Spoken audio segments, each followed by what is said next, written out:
ಅದು ಧರ್ಮಪುರ ಎಂಬ ಸಣ್ಣ ಹಳ್ಳಿ. ಆ ವರ್ಷ ಧರ್ಮಪುರದಲ್ಲಿ ಹಿಂದೆಂದೂ ಕಾಣದ ಭೀಕರ ಚಳಿ ಆವರಿಸಿತ್ತು.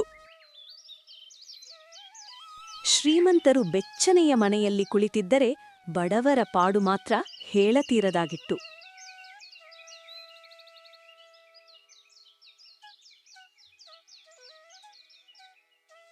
ಇದೇ ಹಳ್ಳಿಯ ಒಂದು ಸಣ್ಣ ಗುಡಿಸಲಿನಲ್ಲಿ ಗೋಪಾಲ ತನ್ನ ಪತ್ನಿ ಮೀರಾ ಮತ್ತು ಮಕ್ಕಳೊಂದಿಗೆ ವಾಸವಾಗಿದ್ದ. ರೀ, ಇವತ್ತು ಮನೆಯಲ್ಲಿ ಕೇವಲ 2 ರೊಟ್ಟಿ ಮಾಡುವಷ್ಟು ಮಾತ್ರ ಹಿಟ್ಟಿದೆ. ಒಂದು ನಿಮಗಾಗಿ ಕಟ್ಟಿಕೊಡ್ತೀನಿ, ಇನ್ನೊಂದನ್ನ ಮಕ್ಕಳಿಗೆ ಹಂಚಿ ಹಾಕ್ತೀನಿ. ಬೇಡ ಮೀರಾ, ನಾನು ಕೆಲಸದ ಜಾಗದಲ್ಲಿ ಏನಾದರೂ ತಿಂತೀನಿ. ಈ 2 ರೊಟ್ಟಿನ ಮಕ್ಕಳಿಗೆ ಕೊಡು. ಅವರು ಹಸಿದು ಮಲಗೋದು ನನಗೆ ನೋಡಕ್ಕೆ ಆಗಲ್ಲ. ಗೋಪಾಲ ಊರಿನ ಅತಿ ದೊಡ್ಡ ಚಹಾ ಅಂಗಡಿಯ ಮಾಲೀಕ ಹೀರಾಲಾಲ್ ಹತ್ತಿರ ಕೆಲಸ ಮಾಡುತ್ತಿದ್ದ. ಆ ಕ್ರೂರಿ ಮಾಲೀಕ ಗೋಪಾಲನಿಗೆ ಕನಿಷ್ಠ ಮನುಷ್ಯತ್ವವನ್ನೂ ತೋರಿಸುತ್ತಿರಲಿಲ್ಲ. ಏ ಗೋಪಾಲ, ಎಲ್ ಸತ್ ಹೋಗಿದ್ಯಾ? ಬೇಗ ಬಂದು ಈ ಪಾತ್ರೆಗಳನ್ನ ತೊಳೆಯೋ. ಆಮೇಲೆ 10 ಜನಕ್ಕಾಗುವಷ್ಟು ಶುಂಠಿ ಟೀ ಮಾಡೋ, ಬೇಗ.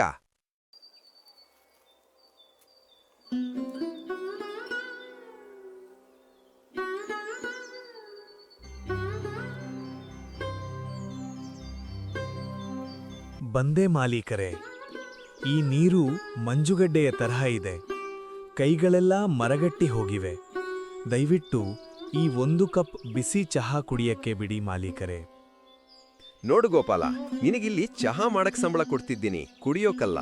ಇವತ್ತೇ ನೀನು ಕೆಲ್ಸ ಬಿಟ್ಟು ತೊಲಗಬೇಕು. ನಿನ್ನಂಥ ಸೋಮಾರಿಗಳು ನನಗೆ ಬೇಡ.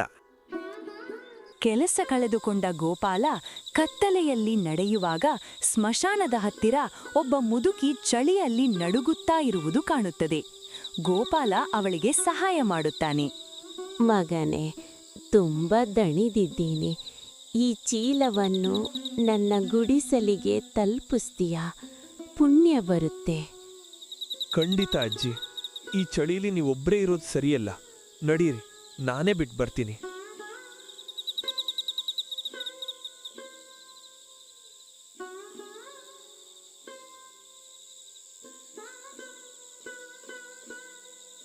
ನಿನ್ನ ಒಳ್ಳೆತನಕ್ಕೆ ದೇವರು ಮೆಚ್ಚಿದಾನೆ ಮಗನೇ. ಈ ಹಸು ಲಕ್ಷ್ಮೀನ ನೀನ್ ತಗೊಂಡು ಹೋಗು. ಇವಳು ಬರೀ ಹಸು ಅಲ್ಲ, ನಿನ್ನ ಕಷ್ಟಗಳನ್ನೆಲ್ಲ ದೂರ ಮಾಡೋ ಭಾಗ್ಯಲಕ್ಷ್ಮಿ. ಇವಳನ್ನ ಚೆನ್ನಾಗಿ ನೋಡ್ಕೋ ಮಗನೇ. ಧನ್ಯವಾದಗಳು ಅಜ್ಜಿ. ನಿಮ್ಮ ಈ ಸಹಾಯಕ್ಕೆ ನಾನು ಯಾವತ್ತೂ ಚಿರಋಣಿ. ಈ ಲಕ್ಷ್ಮಿನ ನನ್ನ ಮಗುವಿನ ಥರನೇ ನೋಡ್ಕೋತೀನಿ. ಗೋಪಾಲ ಆ ಹಸುವನ್ನ ಕರ್ಕೊಂಡು ಮನೆಗೆ ಹೋಗ್ತಾನೆ. ಚಳಿಯಲ್ಲಿ ನಡುಗುತ್ತಾ ಕೂತಿದ್ದ ಮೀರಾ ಹಸುವನ್ನ ಕಂಡು ಆಶ್ಚರ್ಯಪಡ್ತಾಳೆ. ಅಯ್ಯೋ, ಇಷ್ಟು ಚಂದದ ಹಸು ಎಲ್ಲಿಂದ ಬಂತ್ರಿ? ನೋಡ್ತಾ ಇದ್ರೆ ಸಾಕ್ಷಾತ್ ಮಹಾಲಕ್ಷ್ಮಿನೇ ಮನೆಗೆ ಬಂದ ಹಾಗೆ ಕಾಣ್ತಿದೆ. ಹೌದು ಮೀರಾ, ಒಬ್ಬ ಪುಣ್ಯವತಿ ಅಜ್ಜಿ ಇದನ್ನ ನಮ್ಮ ಕೊಟ್ರು. ಇವಳಿಗೆ ಹಸಿವಾಗ್ತಿದೆ ಅನ್ಸುತ್ತೆ. ನಾನು ಕಾಡಿಗೋಗಿ ಹಸಿ ಹುಲ್ಲು ತರ್ತೀನಿ. ಗೋಪಾಲ ಕಾಡಿಗೆ ಹೋಗಿ ಹುಲ್ಲು ತಂದು ಹಸುವಿಗೆ ತಿನ್ನಿಸ್ತಾನೆ. ಮರುದಿನ ಬೆಳಗ್ಗೆ ಗೋಪಾಲ ಹಾಲು ಕರೆಯುವಾಗ ಆಶ್ಚರ್ಯಪಡ್ತಾನೆ. ಲಕ್ಷ್ಮಿ ಪಾತ್ರೆ ತುಂಬಿ ಹರಿಯುವಷ್ಟು ಹಾಲು ಕೊಟ್ಟಿರ್ತಾಳೆ. ರೀ, ಇವತ್ತು ಲಕ್ಷ್ಮಿ ಎಷ್ಟೊಂದು ಹಾಲು ಕೊಟ್ಟಿದ್ದಾಳೆ ನೋಡಿ. ಮನೇಲಿ ಮಕ್ಳು ಕುಡಿಯೋಕೆ ಸ್ವಲ್ಪ ಇಟ್ಕೊಳ್ಳೋಣ. ಆದ್ರೆ ಮಿಕ್ಕಿರೋ ಇಷ್ಟೊಂದು ಹಾಲನ್ನ ಏನ್ ಮಾಡೋದು? ನನಗೂ ಅದೇ ಚಿಂತೆ ಮೀರಾ. ನನಗೊಂದು ಐಡಿಯಾ ಬರ್ತಿದೆ. ನೀವೇ ಯಾಕೆ ಈ ಹಾಲಿನಿಂದ ಒಂದು ಚಹಾ ಅಂಗಡಿ ಶುರು ಮಾಡಬಾರ್ದು? ಇಷ್ಟೊಂದು ರುಚಿಯಾದ ಹಾಲು ಊರಿನ ಜನರಿಗೂ ಸಿಗಲಿ. ಐಡಿಯಾ ಏನೋ ಚೆನ್ನಾಗಿದೆ, ಆದ್ರೆ ಅಂಗಡಿ ತೆರೆಯಕ್ಕೆ ಸೌದೆ, ಸಕ್ಕರೆ, ಟೀ ಪುಡಿ ತರೋಕೆ ದುಡ್ಡು ಬೇಕಲ್ವಾ ಮೀರಾ? ನನ್ನತ್ರ ಒಂದು ಪೈಸೆನೂ ಇಲ್ವಲ್ಲ.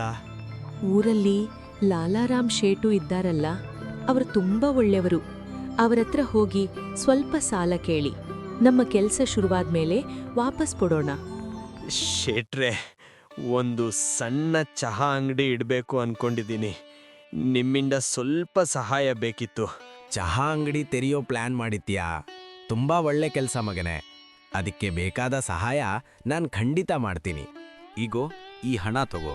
ನಿನ್ನ ಪ್ರಾಮಾಣಿಕತೆ ಮೇಲೆ ನನಗೆ ನಂಬಿಕೆ ಇದೆ ಗೋಪಾಲ. ಕೆಲಸ ಶುರು ಮಾಡು. ನಿನ್ನ ಸಂಸಾರ ಸುಖವಾಗಿರಲಿ. ನಿನ್ನ ಹತ್ತಿರ ದುಡ್ಡು ಬಂದಾಗ ವಾಪಸ್ ಕೊಡು. ಅವಸರ ಏನೂ ಇಲ್ಲ. ಗೋಪಾಲ ಸಣ್ಣದಾಗಿ ಸ್ಟಾಲ್ ಓಪನ್ ಮಾಡ್ತಾನೆ.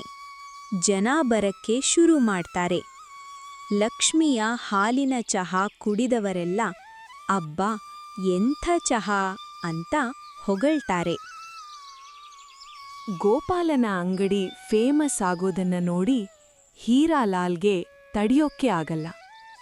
ತನ್ನ ಹಳೇ ಕೆಲಸಗಾರ ತನಗಿಂತ ಮೇಲೆ ಬರೋದನ್ನ ಸಹಿಸದೆ ರೌಡಿಗಳನ್ನ ಕಳಿಸ್ತಾನೆ. ಏಯ್, ಇಲ್ಲಿ ಯಾರನ್ನ ಕೇಳಿ ಅಂಗಡಿ ಇಟ್ಟಿದ್ಯಾ? ಮರ್ಯಾದೆಯಿಂದ ಖಾಲಿ ಮಾಡ್ತೀಯಾ ಇಲ್ವಾ? ಇಲ್ಲ ಅಂದ್ರೆ ನಿನ್ನ ಅಂಗಡಿನ ಮಣ್ಣು ಮಾಡ್ತೀವಿ. ಅಣ್ಣ, ದಯವಿಟ್ಟು ಹಾಗೆ ಮಾಡಬೇಡಿ. ನಾನು ತುಂಬ ಕಷ್ಟಪಟ್ಟು ಇದನ್ನು ಶುರು ಮಾಡಿದ್ದೀನಿ. ನನ್ನ ಮಕ್ಕಳು ಬದುಕಿರೋದೇ ಇದ್ರ ಮೇಲೆ. ಮಾತನಾಡುತ್ತಿರುವಾಗಲೇ ಚಹಾದ ಘಮಲು ರೌಡಿಗಳ ಮೂಗಿಗೆ ಬಡಿಯುತ್ತೆ. ಏಯ್, ಏನಿಷ್ಟು ಪರಿಮಳ ಬರ್ತಿದೆ? ನಿನ್ನ ಚಹಾ ಅಷ್ಟೊಂದು ಚೆನ್ನಾಗಿದ್ಯಾ? ಕೊಡೋ ನಮಗೊಂದು ಕಪ್ಪು. ಅಬ್ಬಾ, ಇಂಥ ಚಹಾನ ನಾವು ನಮ್ಮ ಜೀವಮಾನದಲ್ಲೇ ಕುಡ್ದಿಲ್ಲ ಕಣೋ ಗೋಪಾಲ. ನೀನ್ ಎಲ್ಗೂ ಹೋಗೋದ್ ಬೇಡ. ಇಲ್ಲಿರೋದು ನಿನ್ ಹಕ್ಕು. ಯಾರಾದ್ರೂ ಬಂದ್ರೆ ನಮಗ್ ಹೇಳು. ರೌಡಿಗಳು ಹೀರಾಲಾಲ್ ಅಂಗಡಿಗೆ ಹೋಗ್ತಾರೆ. ಇಲ್ಲೇ ಈರಾಲಾಲ್, ಒಳ್ಳೆ ಮನುಷ್ಯನ ಮೇಲೆ ಸಂಚು ಮಾಡಕ್ಕೆ ನಮಗೆ ದುಡ್ಡು ಕೊಡ್ತೀಯಾ? ನಿನ್ ಚಹಾ ಕಸದ ತರ ಇದೆ, ಅವನ್ ಚಹಾ ಅಮೃತದ ತರ ಇದೆ. ತಗೋ ನಿನ್ ದುಡ್ಡು ವಾಪಸ್ಸು. ಇನ್ನೊಂದ್ಸಾರಿ ಗೋಪಾಲನಿಗೆ ತೊಂದರೆ ಕೊಟ್ರೆ ನಿನ್ನನ್ನ ಸುಮ್ಮನೆ ಬಿಡಲ್ಲ. ಹೀರಾಲಾಲ್ ಅವಮಾನದಿಂದ ತಲೆ ತಗ್ಗಿಸ್ತಾನೆ. ಗೋಪಾಲನ ಧರ್ಮದ ಚಹಾ ಅಂಗಡಿ ಇಡೀ ಧರ್ಮಪುರದಲ್ಲಿ ಶಾಶ್ವತವಾಗಿ ನೆಲೆಸುತ್ತೆ. ಗೋಪಾಲ ತನ್ನ ಕುಟುಂಬದ ಜೊತೆ ಖುಷಿಯಾಗಿ ಜೀವನ ಸಾಗಿಸ್ತಾನೆ.